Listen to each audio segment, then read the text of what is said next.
একদিন সকালে ব্যোমকেশের কাছে অজিতের এক পুরনো বন্ধু এসে পৌঁছয় একটা অদ্ভুত সমস্যা নিয়ে। তার দেওয়ালে টাঙানো সাধারণ ঘড়িটা নাকি মাঝে মাঝে ছোট বড় হয়ে যায়।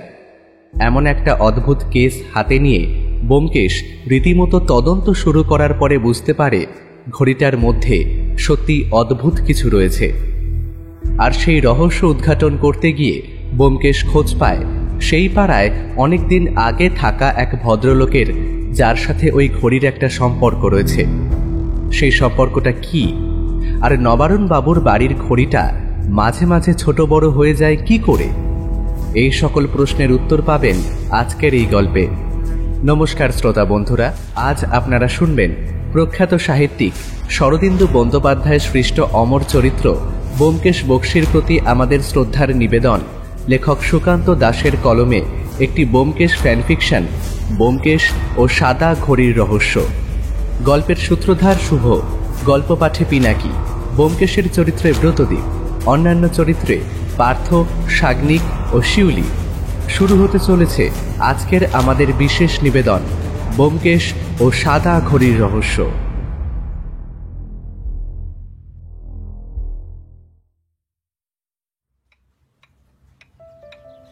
টিক টিক টিক শব্দ করে আমাদের সামনে রাখা ঘড়িটা একবার বেজে উঠল। ঘড়িতে সময় দেখাচ্ছে দুপুর 3টে, অথচ এখন সকাল 11টার বেশি হতেই পারে না। আমাদের টেবিলের উপরে রাখা সাদা রঙের একটা মস্ত দেওয়াল ঘড়ি। এই ধরনের ঘড়ি আজ থেকে কয়েক বছর পর হয়তো আর দেখাই যাবে না। এই ঘড়ির বিশেষত্ব হলো এগুলো একটা নির্দিষ্ট সময় অন্তর শব্দ করে বাজতে থাকে। এক একটা ঘড়ি থেকে এক এক রকমের শব্দ হয়, তবে এই শব্দগুলো একটাই জিনিস জানান দেয় যে ঘড়িতে কটা বাজে। ঘড়িতে যতগুলো ঘন্টা থাকে ততগুলোই শব্দ ঘড়িটা থেকে বেরিয়ে আসে। তাই এমন একটা ঘড়ি আমাদের কাছে কি করে এলো সেটাই প্রথমে বলা দরকার। আজ সকালে উঠে প্রতিদিনের মতো খবরের কাগজ হাতে চা পান শেষ করেছি। একটু পরেই উঠি করব, স্নান করতে যাব ভেবেছিলাম। এমন সময় আমাদের ঘরে এসে ঢুকলেন এক ভদ্রলোক। নিচে পুঁটিরাম ছিল না, কারণ সে বাজার গিয়েছে। ঘরের দরজা যে একদম খোলা ছিল সে কথা নয়, ব্যোমকেশ নিচেই ছিল। ভদ্রলোক ব্যোমকেশের পিছন পিছন ঢোকার কথা, কিন্তু ব্যোমকেশ ঢুকে যাওয়ার পরে ভদ্রলোক আমার দিকে তাকিয়ে থমকে দাঁড়ালেন। তারপর বেশ কিছুক্ষণ আমায় পর্যবেক্ষণ করে নিয়ে বললেন, চিনতে পারছো? অজিত না? আরে সেই উত্তর পাড়ায় তোমাদের বাড়ির কাছে ছিলাম গো। আরে ভুলে গেলে? সে একসাথে কত ফুটবল পেটিয়েছি মাঠে। এ কথা বলার পরেও কিন্তু আমি তাকে চিনতে পারলাম না। একটু পরে সে যখন তার নামটা আমায় বলল, তখন যেন হঠাৎ করেই চিনতে পারলাম।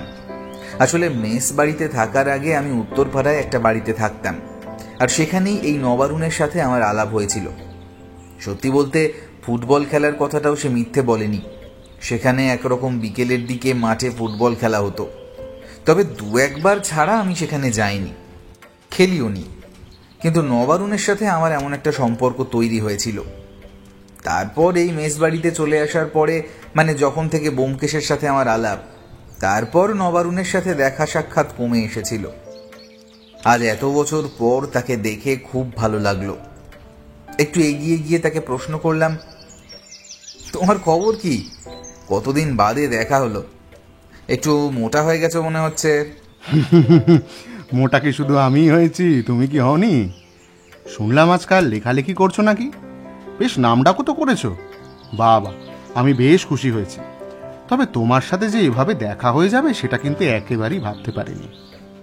হ্যাঁ, শুনেছিলাম ব্যোমকেশ বাবুর সাথেও তুমি নাকি থাকো, তবে তুমি যে সেই অজিত সেটা সত্যিই বুঝতে পারিনি। এরপর আমরা দুজন মিলে ব্যোমকেশের ঘরে ঢুকে বসলাম।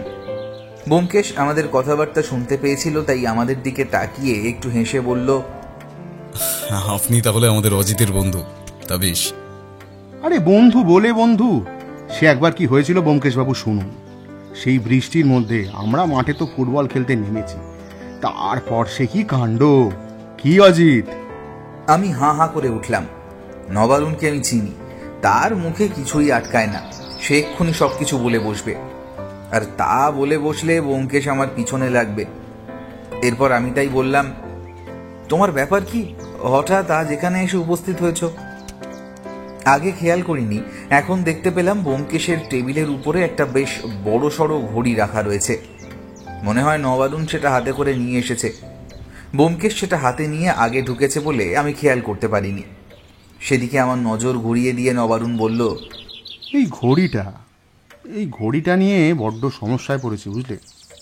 তাই ব্যোমকেশবাবুর কাছে এলাম, যদি ব্যোমকেশবাবু আমার এই সমস্যার সমাধান করে দিতে পারেন।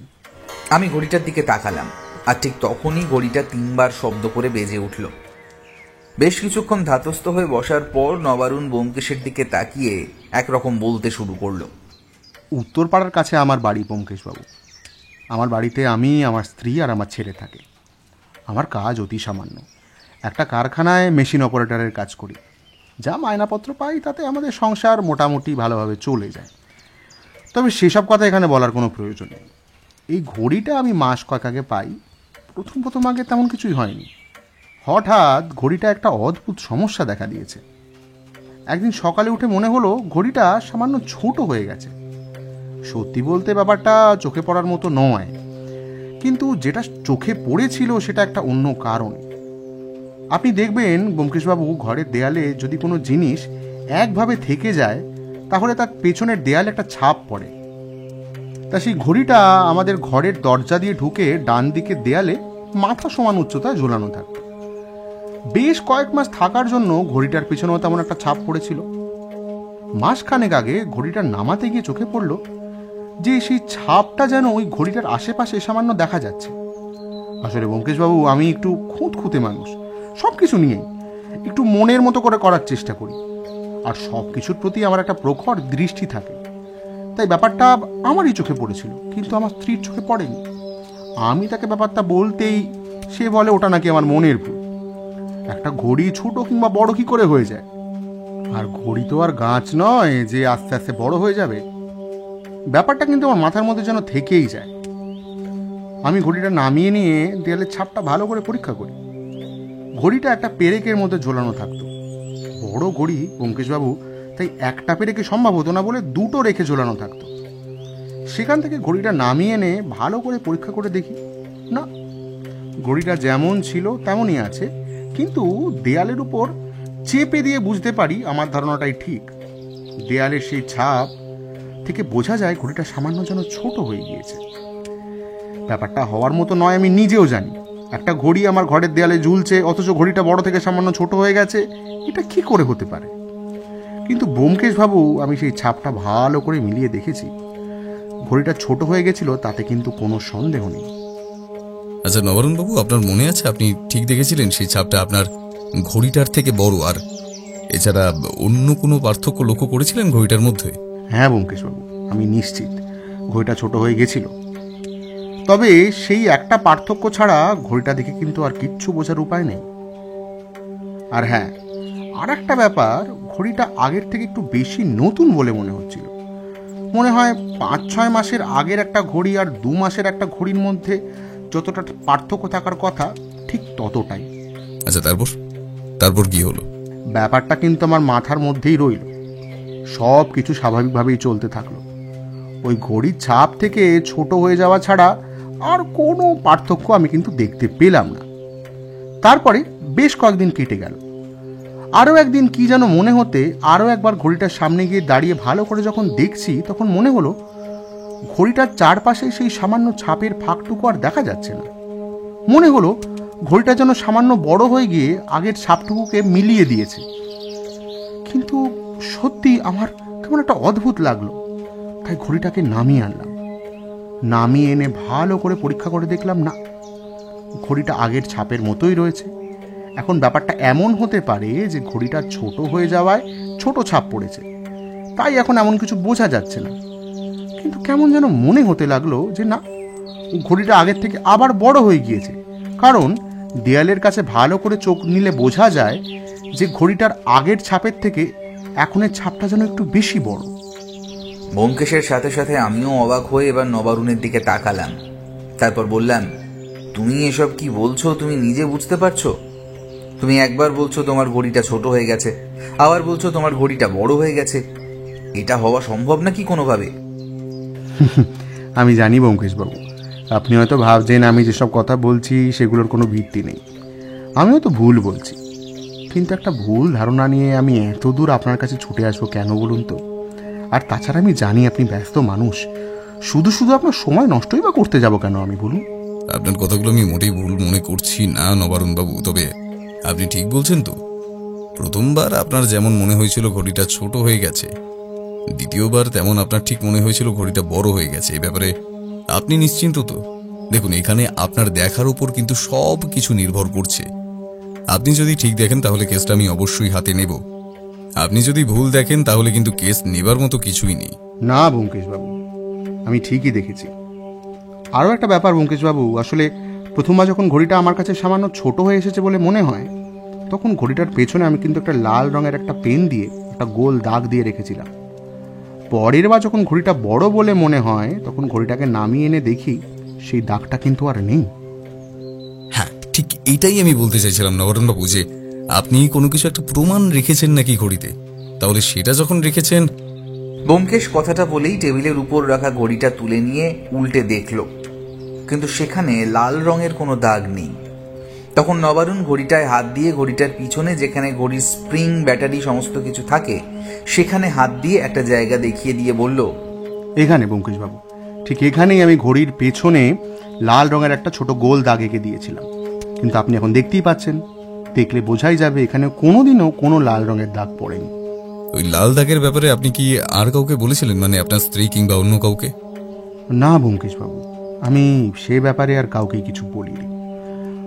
এই ব্যাপারটা আমি ছাড়া এখনো পর্যন্ত কেউই জানে না। প্রথমবার যখন স্ত্রীকে বলেছিলাম, সে ব্যাপারটা হেসেই উড়িয়ে দিয়েছিল, তাই দ্বিতীয়বার তাকে আর কিছু বলিনি। একেবারে সরাসরি আপনার কাছেই চলে এসেছি। এমনটা যে কেন হচ্ছে আমি কিছুই বুঝতে পারছি না। একটা কথা আমায় খুব ভেবে চিনতে বলবেন। প্রথমবার যখন ঘড়িটা পরিবর্তন হয়েছে বলে মনে হয়, তারপর থেকে আপনি নিশ্চয়ই ঘড়িটার দিকে একটু নজর রাখতেন। আর দ্বিতীয়বার যখন ঘড়িটা পরিবর্তন হয়েছে বলে মনে হয়, সে সময়টার কথা আপনার ঠিকঠাক মনে আছে আশা করি। দিন কয়েকের মধ্যে ব্যাপারটা ঘটেছে। হ্যাঁ ব্যোমকেশবাবু, দ্বিতীয়বার যখন আমার মনে হয়েছে সেটা আজ থেকে 3-4 দিন আগেই। এর মাঝে, মানে প্রথমবার থেকে দ্বিতীয়বারের মাঝে আপনি বাড়ি থেকে তো কাজে যাওয়ার জন্য বেরিয়ে যান, তার মধ্যে এমন কোনো সময় হয়েছে যেই সময় আপনার বাড়িতে কেউ ছিল না? মানে আপনার স্ত্রী, আপনার ছেলে, তারা সবাই কোথায় গিয়েছিল? দিনের বেলাতে কখনো গোটা বাড়ি ফাঁকা ছিল? সেভাবে তো গোটা ব্যাপারটা মনে পড়ে না ব্যোমকেশবাবু, তবে এর মধ্যে আমরা বাড়ি ছেড়ে কোথাও ঘুরতে বা অন্য কোনো কারণে যাইনি। তবে হ্যাঁ, আপনি যদি ঘড়িটা চুরি করার কথা ভাবেন, তাহলে দুপুরে আমার স্ত্রী খাওয়া দাওয়া করে ভাত ঘুম দেন। সেই সময়টা আমি কারখানায় থাকি, আর ছেলে মাঝে মাঝে থাকে বা মাঝে মাঝে থাকেও না। বাড়িতে যদি বাইরের কেউ আসতে চায় তাহলে সে সময় সে ঘরে ঢুকতে পারে, তবে ঘরের দরজা কিন্তু বন্ধ থাকে। ব্যোমকেশ কি যেন চিন্তা করলো, তারপর বলল, ঘড়িটা নিশ্চয়ই আপনি আপনার এলাকার কারোর দোকান থেকে কিনেছিলেন? না ব্যোমকেশবাবু, আমি আমাদের এলাকার কারোর কাছ থেকে কিনিনি। আসলে আমাদের এলাকায় একটা বাড়িতে এক ভদ্রলোক থাকতেন। তা ভদ্রলোক কোনো একটা কারণে তার বাড়ি ছেড়ে অন্য জায়গায় চলে যান। তার সমস্ত জিনিসপত্র তিনি নিয়ে যেতে চান না। কিছু কিছু জিনিসপত্র আশেপাশেই বিক্রি করে দিয়ে যান। এই ঘড়িটা আমার স্ত্রীর খুব পছন্দ হয়েছিল। সত্যি কথা বলতে উনি ঘড়িটা আমাদের বিনামূল্যেই দিয়ে যান। তবে ব্যাপারটা বাইরের কাউকে বলতে তিনি বারণ করেছিলেন, তাই নিজেও আমি বাইরের কাউকে এই কথাটা বলিনি। এত ভালো আর দামি একটা ঘড়ি ওই ভদ্রলোক আপনাদের বিনামূল্যে দিয়ে গেছিলেন, তার মানে সেই ভদ্রলোক আপনাদের খুব ভালোবাসতেন। তবে সমস্যা যখন একটা হয়েছে, তার সমাধান তো একটা থাকবে, আর অকারণে তো এমন কিছু হবে না। আচ্ছা, একটা কাজ করা যাক, আপনি আজকে ফিরে যান। বরং আপনার বাড়ির ঠিকানাটা আশা করি অজিত ভালোভাবে জানে। আমি অজিতকে নিয়ে কাল সকালে একবার আপনার বাড়িতে যাব। আপনার বাড়িটা দেখা দরকার, আর যদি আপনার কোনো আপত্তি না থাকে তাহলে এই ঘড়িটা আমার কাছেই থাক। আশা করি আপনার কোনো আপত্তি নেই। না না ব্যোমকেশবাবু, আমার কোনো আপত্তি নেই। তবে আমি এটাই জানতে চাই, আমি কি আসলেই ভুল দেখেছি, নাকি ঘড়িটা একেবারে ছোট আর একবার বড় হয়েছে? নবারুণের সাথে আমার আরও বেশ কিছুক্ষণ কথা হলো।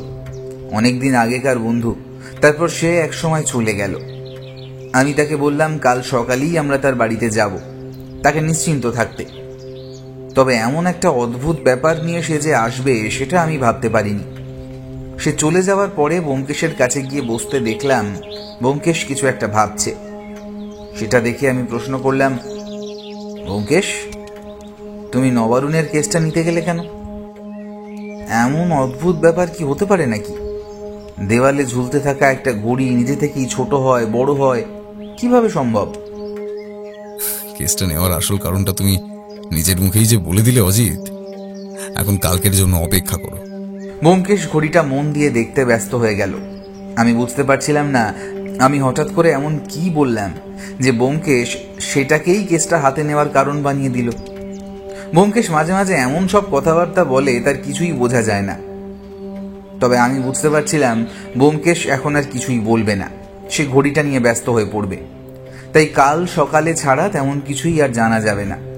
যদিও কাল সকালে নবারুণের বাড়িতে যাওয়ার কথা আছে, তবে সেখানে গিয়েই বা এমন কি জানা যাবে। তবে অপেক্ষা করাই ভালো, তাই আমিও নিজের ঘরে চলে গেলাম। নবারুণের সাথে দেখা হওয়ার পর থেকে উত্তরপাড়ায় কাটানো সেই দিনগুলোর কথা বেশ মনে পড়তে লাগলো। আমি ঘরে গিয়ে নিজের বিছানায় হেলান দিয়ে শুয়ে সেসব স্মৃতি মনে করতে লাগলাম। এর মধ্যে বৌঠান এসে জানিয়ে দিয়ে গেল একটু পরেই দুপুরের খাবার দেবে। আমার তখনই মনে পড়ে গেল এখনো স্নান করা হয়নি, তাই তাড়াতাড়ি স্নানে ঢুকে পড়লাম।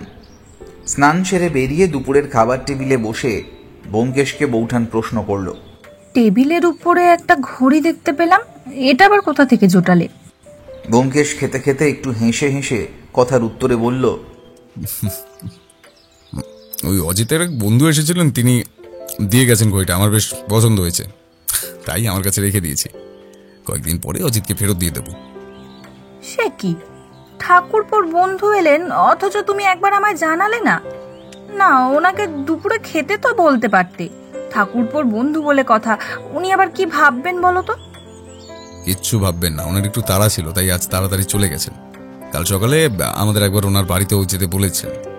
কালনার বাড়িতে গেলে ওনাকে একদিন নেমন্তন্ন করে এখানে আসতে বলে দেবো না হয়। বৌঠান ব্যোমকেশের কথা সত্যি বলেই বোধহয় ধরে নিয়েছিল, তাই আরও এ কথা সে কথা বলতে লাগলো। আমি কিন্তু মনে মনে ঘড়িটার ব্যাপারেই ভাবতে ভাবতে খেয়ে চলেছি। একসময় খাওয়া শেষ হতে নিজের ঘরে চলে গেলাম। একবার মনে হলো নবারুণকে আমি যতটা চিনি সে মিথ্যে কথা বলার ছেলে নয়। আর তাছাড়া সমস্ত ব্যাপারে যে তার একটু অতিরিক্ত কৌতূহল আছে সেটাও আমি জানি, কিন্তু সেই কৌতূহলটা এতটা নয় যে সে মিথ্যে কথা কিংবা কোনো কথা বানিয়ে বলতে পারে।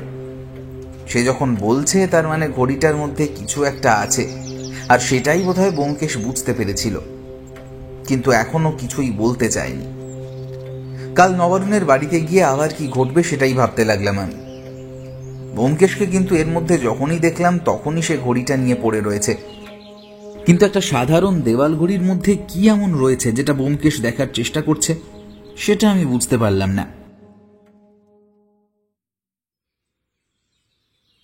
পরদিন সকালে ব্যোমকেশ আর আমি মিলে গিয়ে পৌঁছলাম নবারুণের বাড়িতে। বেশ অনেক দিন আগে এদিকটায় এসেছিলাম, এখন এদিকটায় সামান্য পরিবর্তন হয়ে গেছে, তবে তার বাড়ি খুঁজে পেতে খুব একটা অসুবিধে হলো না। আমরা সকালে আসবো বলে রেখেছিলাম, তাই সে বোধহয় কারখানায় না গিয়ে বাড়িতেই ছিল। আমরা দরজায় গিয়ে কড়া নাড়তেই সে নিজে এসে দরজা খুলে দিয়ে আমাদের ঘরের ভিতর নিয়ে গিয়ে বসালো। একটু পরেই একজন মহিলা চা দিতে আসে। আমি বুঝতে পারলাম এটাই নবারুণের স্ত্রী। নবারুণ তার স্ত্রীর উদ্দেশ্যে বলল, তোমায় বলতাম না সেই অজিতের কথা? আরে সেই অজিত গো, সে এখন কত বড় লেখক হয়ে গেছে। আমি তো ভাবতেই পারিনি এই অজিত আর সেই অজিত একই। তারপর আবার ব্যোমকেশবাবুর সঙ্গেই এখন থাকে। ভদ্রমহিলা আমায় আর ব্যোমকেশকে নমস্কার করে আমাদের সামনে উল্টো দিকের চেয়ারে বসলেন। তারপর একটু কিছুক্ষণ চুপ থেকে নবারুণ বলল, ব্যোমকেশবাবু, ওই যে ওই দেয়ালটায় ঘড়িটা টাঙানো ছিল, আপনি তাকালে কিন্তু বুঝতে পারবেন দেওয়ালে ঘড়ির একটা ছাপ রয়েছে। নবারুণের কথায় আমি আর ব্যোমকেশ দুজনে দেওয়ালের দিকে তাকালাম। যেখানে আঙুল দেখাচ্ছে সেখানটা ফাঁকা, সেখানে একটা ঘড়ির ছাপ যে রয়েছে তা বোঝা যায়। চারপাশের দেওয়ালটা সামান্য বেশি কালো হয়ে এসেছে, কিন্তু সেই জায়গায় একটা গোল মতো ছাপ। ঘড়ি থাকলে যেমনটা দেখা যায় ঠিক তেমনটাই। ঘরের মধ্যে বলার মতো তেমন বেশি কিছু নেই, অতি সাধারণ একটা ঘর। একদিকে একটা আলমারি, একদিকে একটা টেবিল চেয়ার রয়েছে, দুটো ঘর, একটা রান্নাঘর। তবে বাড়িটা দোতলা। সিঁড়ি দিয়ে উপরের দিকে উঠে গেলে আরও একটা ঘর রয়েছে এবং তারপরে ছাদ। এই ছাদে আমরা আগে এসে বসেছি, তবে তখন নবারুণ অবিবাহিত ছিল। ব্যোমকেশ কিন্তু উঠে গিয়ে সেই ঘড়ির জায়গাটা ভালো করে বেশ কিছুক্ষণ দেখতে লাগলো। তারপর সেদিকে তাকিয়ে থাকতে থাকতে স্ত্রীর উদ্দেশ্যে বলল, আপনি ব্যাপারটা কখনো লক্ষ্য করেননি মিসেস দাস? মানে না, মানে ব্যোমকেশ বাবু ও আমায় বলেছিল যে ওই ঘড়িটা তার ঠিক সুবিধের ঠেকছে না, ঘড়িটা কেমন যেন ছোট হয়ে গেছে, কিন্তু আমি ব্যাপারটায় তেমন গুরুত্ব দিইনি। আসলে ব্যোমকেশ বাবু, একটা ঘড়ি কি করে ছোট হয়ে যায় সেটাই তো আমি বুঝতে পারছি না এখনো। শুধু ছোট নয় মিসেস দাস, বড় হয়ে যায় মাঝে মাঝে। কথাটা বলে ব্যোমকেশ এই জায়গাটা ছেড়ে আমাদের সামনে চেয়ারে এসে বসলো। এর মধ্যে নবারুণের স্ত্রী রান্নাঘরের দিকে গিয়ে আমাদের জন্য চা নিয়ে এলেন। চা খেতে খেতে কিন্তু ব্যোমকেশ একটা কথা বলল না, চুপ করে ঘরের চারপাশে দেখতে লাগলো। তারপর এক সময় সম্পূর্ণ অন্য একটা প্রশ্ন করে বসলো। যে ভদ্রলোক আপনাদের ঘড়িটা দিয়েছিলেন সেই ভদ্রলোক কি তারপরে আপনাদের বাড়িতে এসেছিলেন একবার কিংবা দুবার? নবারুণ তার স্ত্রীর দিকে তাকালো। তিনি একটু ভেবে নিয়ে বললেন, উনি তো তারপরেও বেশ কয়েকবার আমাদের বাড়িতে এসেছেন। ব্যোমকেশ বাবু, আসলে আমাদের উনি বড্ড ভালোবাসতেন, আর তাছাড়া আমাদের ছেলেকে উনি বড্ড স্নেহ করতেন, তাই ওকে দেখার জন্য মাঝে মধ্যেই আসেন, কিন্তু প্রায় মাসখানেক হয়ে গেল তিনি আর আসেননি। বোধহয় কোনো কাজে ব্যস্ত হয়ে পড়েছেন। ব্যোমকেশ চুপ করে রইল, কিছুই বলল না। চা খাওয়া শেষ হতেই বলল, চলুন নবরণবাবু, একটু আপনাদের ছাদ থেকে ঘুরে আসি গিয়ে। ব্যোমকেশ, আমি আর নবারুণ মিলে নবারুণদের বাড়ির ছাদে গিয়ে উঠলাম। এখান থেকে চারপাশটা বেশ সুন্দর দেখা যায়। আগে যা দেখেছিলাম, আজ এত বছর পরে চারপাশের সামান্য পরিবর্তন হয়েছে। দু একটা পুরনো বাড়ি ভেঙে পড়ার মতো অবস্থায় এসে দাঁড়িয়েছে। নতুন কয়েকটা বাড়ি তৈরি হয়েছে। একটা ছোট্ট মাঠ ছিল, সেই মাঠটা এখন যেন আরো বেশি ছোট হয়ে উঠেছে। এখানে এসে দাঁড়াতেই পুরনো দিনের সমস্ত কথাবার্তা মনে পড়ে যেতে লাগলো। ব্যোমকেশ কিন্তু ছাদে উঠে এদিক ওদিক ঘুরছিল। ঘুরতে ঘুরতে বলল, নবরণবাবু, আপনাদের বাড়িতে কখনো চোর এসেছিল? এই কথায় নবারুণ কিছুক্ষণ অবাক হয়ে থাকে। তারপর বলে, আপনি যদি আগের কথা বলেন তাহলে হয়তো বছর 10 আগে একবার এসেছিল, কিন্তু তারপরে বাড়িতে তো চোর এসেছে বলে আমার মনে পড়ে না। আচ্ছা, ঘড়িটা আমার কাছে বেশ কয়েকদিন থাকবে, ঠিক আছে, তবে এখনই আপনাকে নিশ্চিত কিছু বলতে পারছি না, তবে কেসটা আমি হাতে নিচ্ছি। আরো কিছুক্ষণ নবারুণের সাথে ছোটখাটো কথাবার্তা বলে ব্যোমকেশ আর আমি বেরিয়ে এলাম। পথে নেমে ব্যোমকেশ আর একটা কথাও বলল না। বাড়ি ঢুকেই কিন্তু ঘড়িটা নিয়ে আরো একবার ব্যস্ত হয়ে পড়ল। আমি বুঝতে পারছিলাম ব্যোমকেশ ছোট ছোট কিছু যন্ত্রপাতি জোগাড় করেছে, যেগুলো দিয়ে ঘড়িটা খুলে দেখা যায়। ঘড়িটা নিয়ে সে যে বেশ চিন্তিত হয়ে পড়েছে সেটা বোঝাই যাচ্ছিল। তবে এত চিন্তিত হবার কোনো কিছুই ছিল না। এরপরেও আমি আরো অবাক হলাম যখন সেদিন বিকেলে ব্যোমকেশ আমায় না নিয়েই কোথায় যেন বেরিয়ে পড়ল। ফিরে এলো সন্ধ্যের দিকে। তখন তার মুখ দেখে মনে হলো সে যেন কিছু একটা জানতে পেরেছে কিংবা অনুমান করতে পেরেছে। আমি তাই প্রশ্ন করলাম, ব্যোমকেশ, নতুন কিছু জানতে পেরেছো এই কেসটার ব্যাপারে? ঘড়িটা কিভাবে ছোট হয়ে যাচ্ছে কিংবা বড় হয়ে যাচ্ছে সেটা অন্তত জানতে পারিনি অজিত। ব্যোমকেশের কথায় কি যেন একটা ছিল। আমি হেসে উঠলাম। হেসেই বললাম, তুমিও তাহলে মেনেই নিলে নবারুণ ভুল দেখেনি, ঘড়িটা নিজে থেকেই ছোট বড় হয়ে যায়। সে বিষয়ে আমি কিছু বলতে পারি না, তবে একটা কথা অজিত, সবসময় আমরা যেটা দেখি সেটা কিন্তু নাও হতে পারে।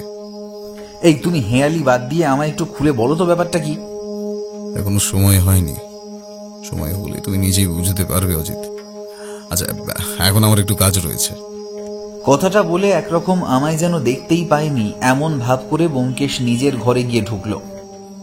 আমিও তার কাছে আর গেলাম না। আমিও নিজের ঘরে গিয়ে নিজের কাজ করতে লাগলাম। ব্যোমকেশ যে কেসটা কোন দিকে নিয়ে যাচ্ছে সেটা আমি কিছুতেই বুঝতে পারছিলাম না। হঠাৎ করেই আমায় তার সাথে বেরিয়ে পড়তে হলো। আমি কিছুই জানি না। হঠাৎ করে ব্যোমকেশ আমার ঘরে এসে বলল, অজিত, ব্যস্ত আছো? আমার সাথে একবার বেরিয়ে পড়তে পারবে? আমি একটু অবাক হয়ে বললাম, না, তেমন কোনো কাজ নেই, তবে তোমার হঠাৎ আমায় মনে পড়লো। তুমি তো একাই কেসটা নিয়ে ভালোই ঘাঁটছিলে। কেসের ব্যাপারে কখন কি করতে হয় সেসব মনে থাকে না অজিত। চলো চলো, আমার সাথে বেরিয়ে পড়ো। একজনের সাথে দেখা করতে যেতে হবে। ব্যোমকেশের সাথে বেরিয়ে একটা ভাড়ার গাড়ি নিয়ে আমরা একটা নির্দিষ্ট ঠিকানায় গিয়ে পৌঁছলাম। বোধহয় ঠিকানাটা ব্যোমকেশই জোগাড় করেছিল। তারপর একটা বাড়ির সামনে গিয়ে এবং পাশের চায়ের দোকানদারের কাছে জেনে নিল গোবিন্দ নারায়ণ নামে এক ভদ্রলোকের বাড়ির ঠিকানা। চায়ের দোকানদার সামনের দিকে একটা বাড়ি দেখিয়ে দিতেই আমরা সেখানে গিয়ে পৌঁছে কড়া নাড়লাম। ভিতর থেকে এক ভদ্রলোক বেরিয়ে দরজা খুললেন। ব্যোমকেশ তাকে দেখে নমস্কার করে বলল, নমস্কার গোবিন্দবাবু, আপনি আমায় চিনবেন না। আমি আসলে ব্যোমকেশ বক্সী। আপনার সাথে একটা ব্যাপারে একটু কথা বলার ছিল। আচ্ছা, আপনার এখন সময় হবে? ব্যোমকেশের কথা শুনে ভদ্রলোক দরজা থেকে সরে গিয়ে আমাদের ভিতরে ঢুকতে দিলেন। ভদ্রলোকের বসার ঘরে চেয়ারের উপর আমরা বসলাম। ভদ্রলোক আমাদের উল্টো দিকে বসলেন, কিন্তু তার মুখে স্পষ্ট চিন্তার ভাঁজ। ব্যোমকেশ মুখ ঘুরিয়ে এদিক ওদিক তাকাচ্ছে দেখে তিনি বললেন, আপনাকে আমি চিনব না সে কথাটা ঠিক নয় ব্যোমকেশ বাবু। আপনি যে সেই স্বনামধন্য গোয়েন্দা তা আমি ভালোভাবেই জানি, কিন্তু হঠাৎ আপনার আমার বাড়িতে আসার কারণটা কি? আমি গোয়েন্দা নই গোবিন্দবাবু, আমি সামান্য সত্যান্বেষী। তবে আপনার বাড়িতে আসার কারণ একটা রয়েছে, সে ব্যাপারে। ব্যোমকেশের কথাটা মাঝপথে থেমে গেল। ব্যোমকেশ উঠে গিয়ে ভদ্রলোকের দেওয়ালে ঝোলানো একটা দেওয়াল ঘড়ি ভালো করে দেখতে লাগলো। তারপর হঠাৎ গোবিন্দবাবুর দিকে তাকিয়ে প্রশ্ন করল, আপনি এ বাড়িতে কতদিন হলো এসেছেন? তা প্রায় বছর খানেকের সামান্য কম হবে। কেন বলুন তো? নবারুণ দাস নামে আপনি কাউকে চেনেন? গোবিন্দবাবু এই প্রশ্নে একবার কেমন যেন ব্যোমকেশের দিকে তাকালেন, তারপর বললেন, হ্যাঁ চিনি। আমি আগে যেখানে থাকতাম সেখানেই ওরা থাকতো। ওদের ছেলেটিকে আমার বেশ ভালো লাগতো, তাই ওদের বাড়িতে মাঝে মাঝে যেতাম। এমনকি এখানে চলে আসার পরেও কয়েকবার ওদের বাড়িতে আমি গিয়েছি। কিন্তু কেন বলুন তো ব্যোমকেশ বাবু, কিছু কি হয়েছে?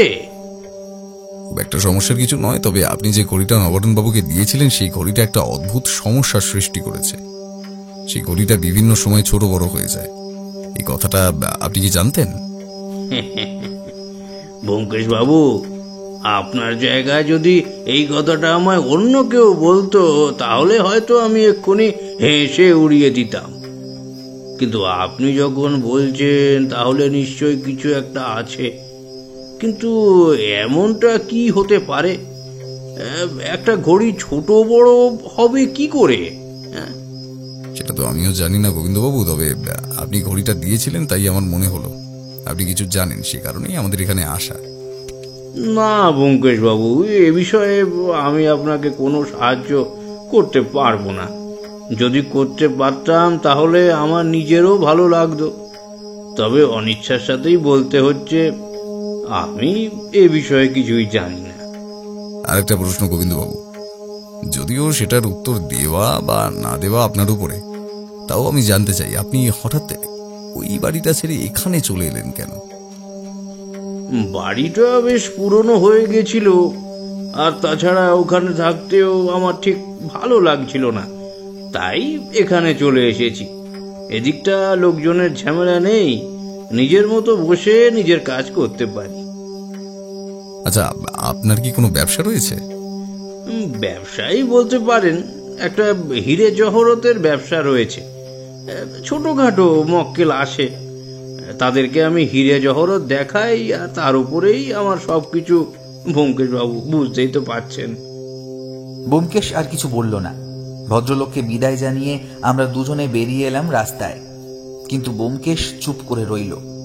একসময় আমায় প্রশ্ন করল, গোবিন্দবাবুর বাড়ির আশপাশটা বেশ ফাঁকা, তাই না? খুব বেশি লোকজন বোধহয় দিকটায় থাকে না। এমন একটা প্রশ্নের ঠিক যে কি কারণ রয়েছে সেটা আমি বুঝতে পারলাম না। কোনো একটা সমস্যা ছাড়া হঠাৎ ভদ্রলোক বাড়ি বদল করলেন কেন? ব্যাপারটা কিছু বুঝতে পারছি না অজিত।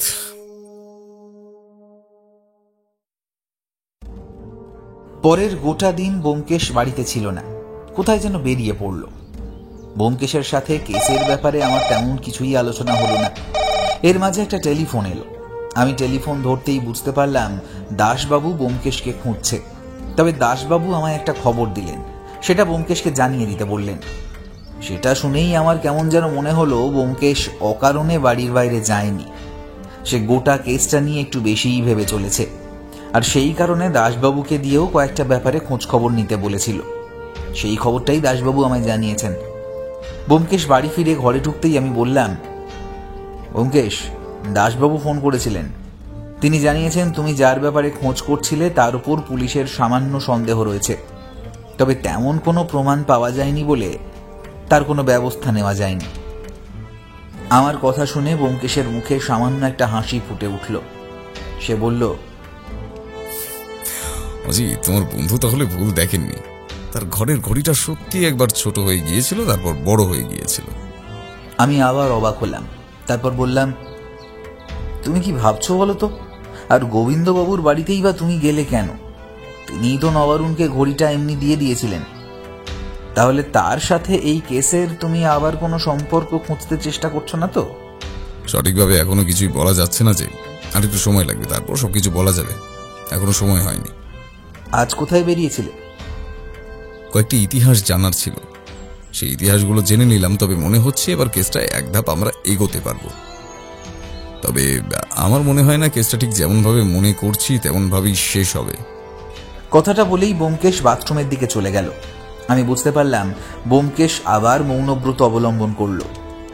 আবার নতুন করে কোনো কিছু না হওয়া পর্যন্ত কিছুই জানা যাবে না। ঘড়িটা কিন্তু ব্যোমকেশের টেবিলের উপরেই ছিল।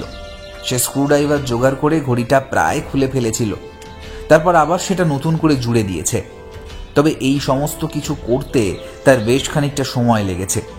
তবে ঘড়িটা খুলে যে সেটার ভিতর থেকে কিছু পাবে সেই আশাটা আমি নিজেও করিনি, আর ব্যোমকেশ নিজেও কিছু পায়নি। যদি পেত তাহলে সেটা নিশ্চয়ই আমায় সে বলতো। তবে চেষ্টা যখন দাসবাবুকে পর্যন্ত জড়িয়ে ফেলেছে, তাহলে কোনো একটা অপরাধ তো নিশ্চয়ই ঘটেছে, না হলে পুলিশকে সে এ ব্যাপারে খোঁজ নিতে বলবে কেন? এইসবের মাঝে নবারুণ আরও একদিন বাড়িতে এসে হাজির। ব্যোমকেশের ঘরেই তাকে বসানো হলো। আমি আর ব্যোমকেশও বসলাম। এর মাঝে বৌঠান এসে পৌঁছল। তাকে দেখেই নবারুণ নমস্কার করতে বৌঠান বলল, আপনি সেই দিন এলেন, আপনাকে সামান্য চা ছাড়া আর কিছুই দেওয়া হলো না। আপনি বড্ড তাড়াহুড়ো করে চলে গেলেন। আপনি ঠাকুরপোর বন্ধু সেটা তো আমি জানতামই না। নবারুণ সামান্য হাসল, তারপর বলল, এমন একজন বিখ্যাত লেখকের বন্ধু হওয়াটাও যে সৌভাগ্যের কথা মিসেস বক্সী। তবে সেদিন আপনার সাথে দেখা না করাটা সত্যিই অন্যায় হয়ে গিয়েছে। আজ কিন্তু আপনি দুপুরে খাওয়া দাওয়া করে এখান থেকে যাবেন, তার আগে আপনাকে ছাড়ছি না একদম। কারখানার একটা কাজে আমাকে এদিকে আসতে হয়েছিল, তাই ভাবলাম একবার ব্যোমকেশবাবুর সাথে দেখা করে যাই। আমি অন্য একদিন আসবো না হয়, আজ আমায় কারখানায় ফিরে যেতে হবে, একদম দেরি করা যাবে না। এতক্ষণ পর ব্যোমকেশ বলে উঠল, আজও তোমার মনোবাঞ্ছা পূর্ণ হলো না সত্য। নবারুণবাবুকে আবার অন্য একদিন আসতে হবে তোমার হাতের রান্না খেতে। তবে নবারুণবাবু, আমি এই কথা বলতে পারি, আপনি একবার সত্যর হাতের রান্না খেলে তা কিন্তু ভুলতে পারবেন না। ব্যোমকেশের কথায় আমরা দুজন হেসে উঠলাম। বৌঠান একটু লজ্জা পেয়েই ঘর থেকে বেরিয়ে গেলেন। তার আগে বলে গেল, নবারুণ বাবু, সর্ষের উপরে পা দিয়ে এইভাবে বারবার আসবেন না। এরপরে যখন আসবেন, পায়ের তলা থেকে সর্ষে সরিয়ে তারপরে আসবেন। পরের বার কিন্তু আপনাকে না খাইয়ে একদমই ছাড়বো না। বৌঠান বেরিয়ে যেতেই ব্যোমকেশ বলে উঠল, বলুন নবারুণবাবু, হঠাৎ আপনি নিজে এসে পৌঁছলেন? ওই ঘড়িটার ব্যাপারে আপনি কোনো সিদ্ধান্তে আসতে পেরেছেন ব্যোমকেশবাবু? আর একটু সময় লাগবে, আশা করছি 2-1 দিনের মধ্যে আপনাকে কিছু একটা জানাতে পারবো। আচ্ছা, এর মধ্যে আর কি কিছু ঘটেছে? না ব্যোমকেশবাবু, তেমন কিছু ঘটেনি। তবে আমার দেয়ালের ঘড়িটার জায়গাটা বড় ফাঁকা ফাঁকা লাগছিল, তাই আপনার কাছে একটু জানতে এলাম। আপনি কিছু মনে করবেন না। এসে যখন পড়েছেন তাহলে একটা কথা বলুন তো গোবিন্দবাবু, মানে যার কাছ থেকে আপনি ঘড়িটা নিয়েছিলেন তিনি আপনাদের বাড়িতে শেষ কবে এসেছিলেন? নবারুণ যেন বেশ কিছুক্ষণ মনে করার চেষ্টা করল, তারপর বলল,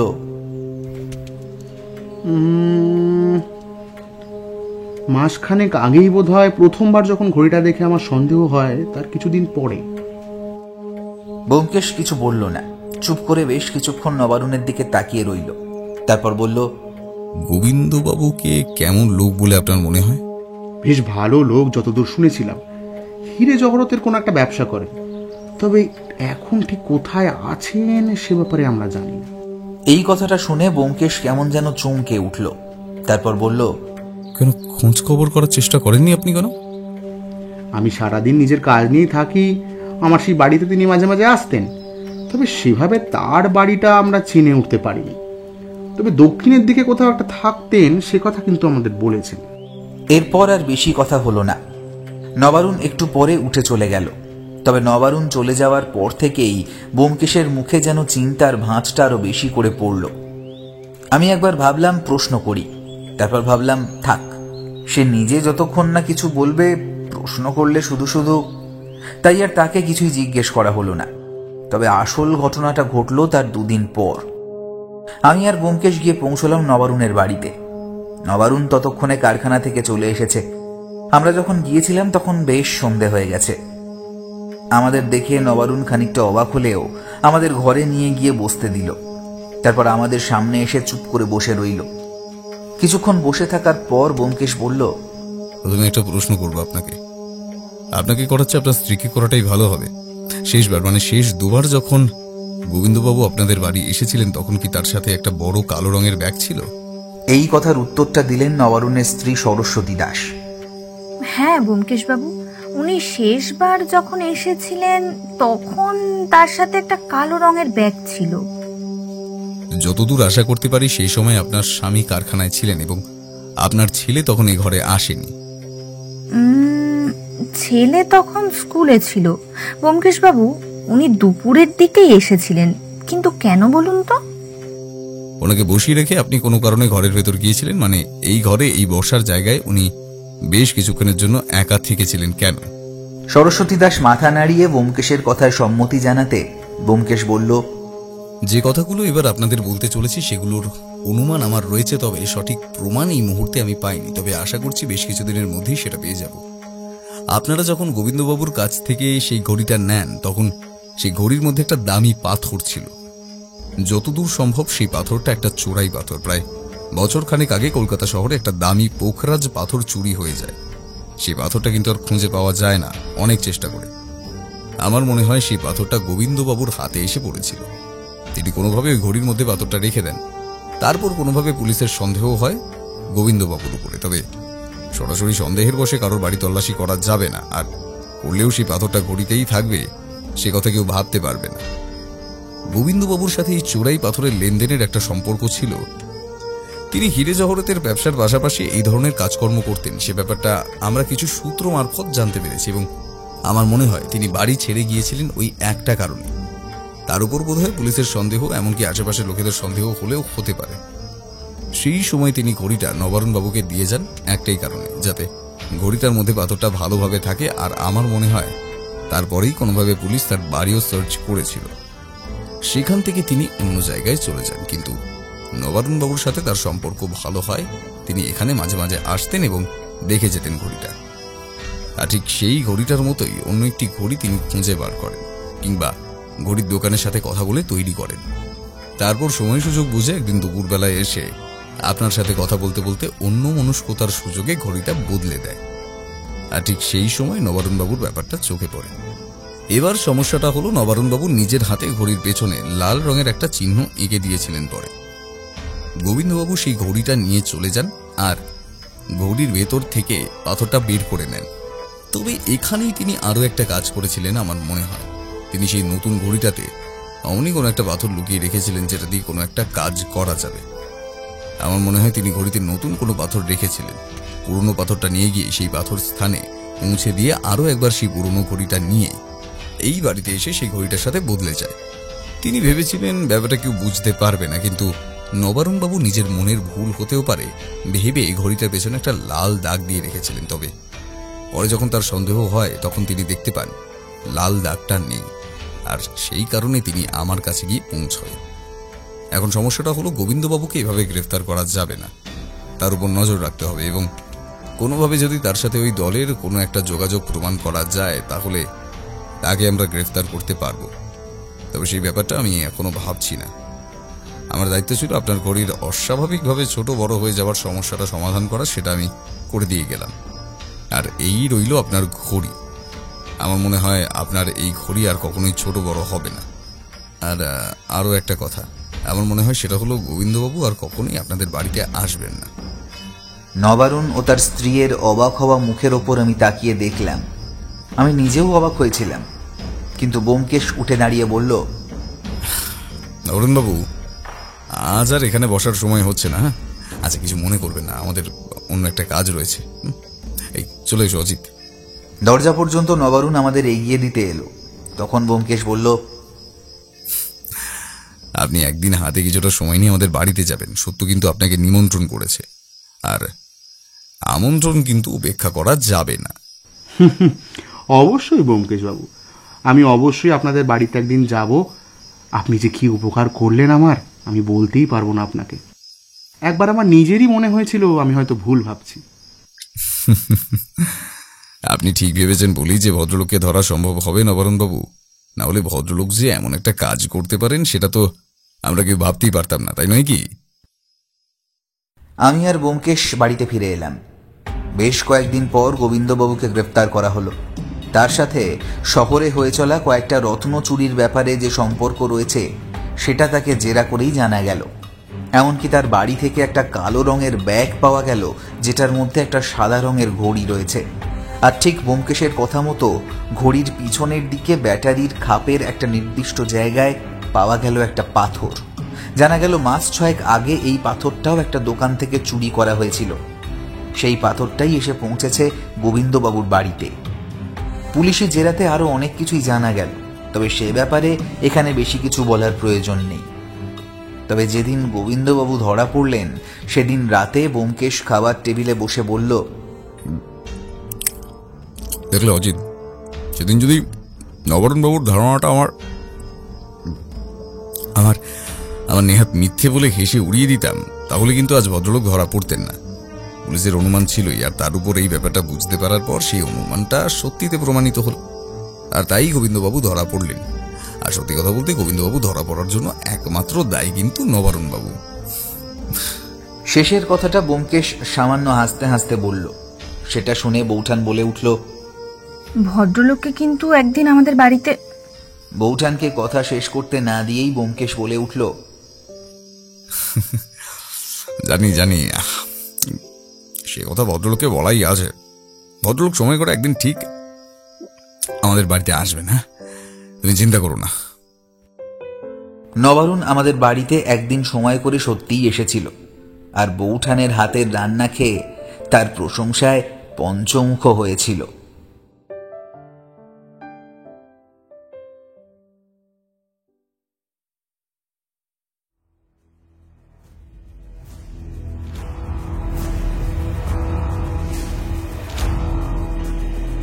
শুনছিলেন লেখক সুকান্ত দাশের কলমে একটি ব্যোমকেশ ফ্যানফিকশন, ব্যোমকেশ ও সাদা ঘড়ির রহস্য।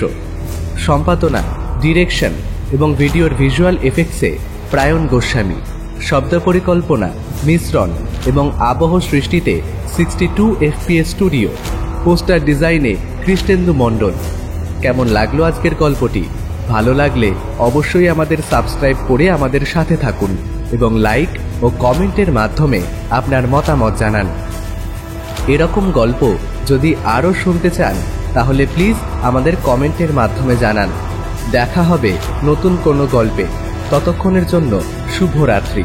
ভালো থাকবেন এবং সকলকে ভালো রাখবেন।